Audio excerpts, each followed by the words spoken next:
ইসলাম আছে বলে আমি আমার পরিবারকে ভালোবাসি। ইসলাম যদি না থাকতো পরিবারের চোখের আড়ালে আরো হাজার পাপ করে বেড়াতাম। কিন্তু ইসলাম আমাকে শিখিয়েছে তুমি তোমার পরিবারকে ধোঁকা দিও না। আমি আমার পরিবারকে পিয়ার করি, ভালোবাসি। যারা ইসলামের মধ্যে রয়েছে তারা তাদের পরিবারকে ধোঁকা দেয় না, পরিবার ও স্বামীকে ধোঁকা দেয় না। যেখানে ইসলাম নাই সেখানে 1-2 বছরের রিলেশন আবার ইদিক উদিক হয়ে যেতে লেগেছে। এ যুবকেরা, তরুণেরা, বাপেরা, এ নবী পাকের প্রেমিকেরা, ইসলাম আমাকে ইনসাফ শিখিয়েছে, ইসলাম আমাকে ইনসানিয়াত শিখিয়েছে। কিন্তু আবু জেহেল সহ্য করতে পারল না, আমার নবী পাকের পিছনে লেগে গেল, অনেক জুলুম অত্যাচার করেছে। এমনকি আমার নবী পাককে জানে পর্যন্ত মেরে দিবার প্ল্যান করেছে।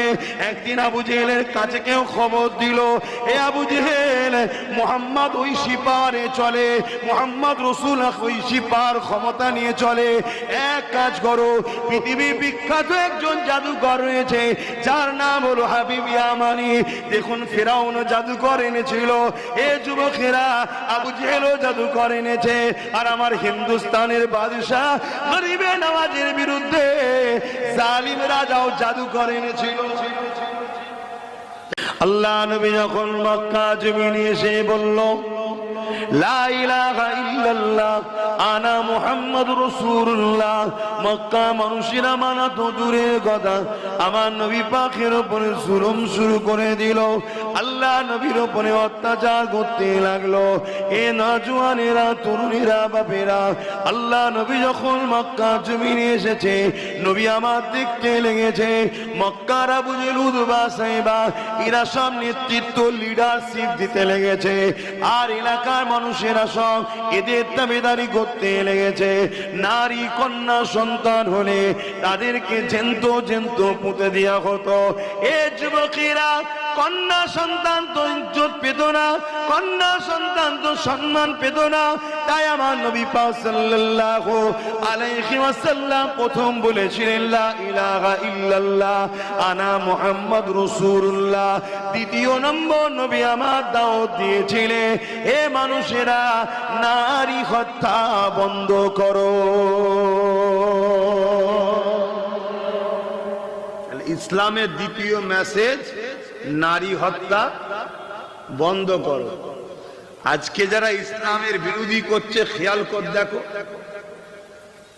দেখো তাদের ক্যারেক্টার দেখো, তাদের লাইফ স্টাইল দেখো, তাদের চরিত্র দেখো। হয় পরিবারের উপর জুলুম করে, আর নয় মাকে বৃদ্ধাশ্রমে রেখে এসছে, আর না হয় দেখো পরিবার থাকার পরও রাত্রিরে, আর বেশি বলছি না, শুনছেন না শোনেন না, আমার কথাই খারাপ লাগছে। যারা ইসলামের বিরোধী করছে সেই জালিমদের চেহারা দেখানো দরকার আছে না? না, দেখো আমেরিকা ইসলামের বিরোধী করেছিল, আজও করছে। সেই আমেরিকায় প্রতি 1 মিনিটে একটা নারী খুন হচ্ছে ধর্ষিতা হয়ে। আমেরিকার ডব্লিউ বুশ বলেছিল আমার আমেরিকা ইসলাম রাখবো না।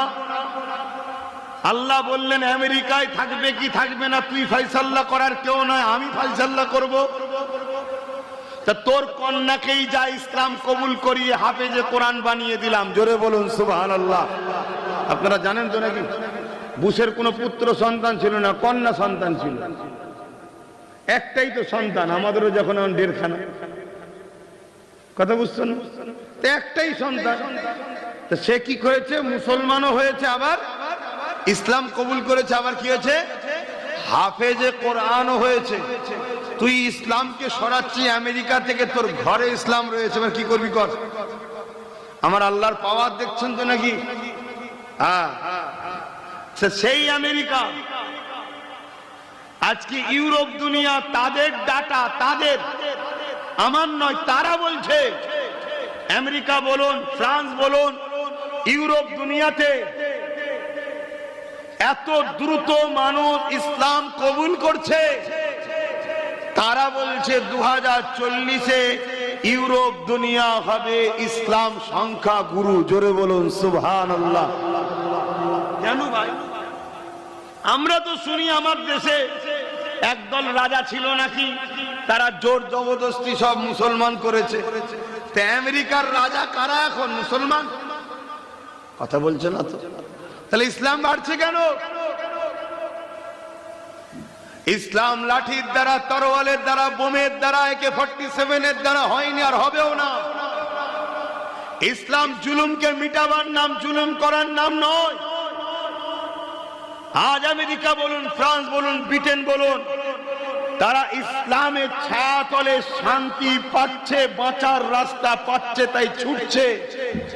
16 বছর 17 বছরের কন্যাগুলো, আমেরিকার বেটিগুলো, তারা তাদের ইজ্জত আবরু নিজের বাপের হাত থেকে বাঁচাতে পারছে না, তাই তারা ইজ্জত বাঁচাবার রাস্তা পেয়েছে ইসলামে, তাই তারা ছুটছে দলে দলে ইসলামের দিকে। জোরে বলুন সুবহানাল্লাহ।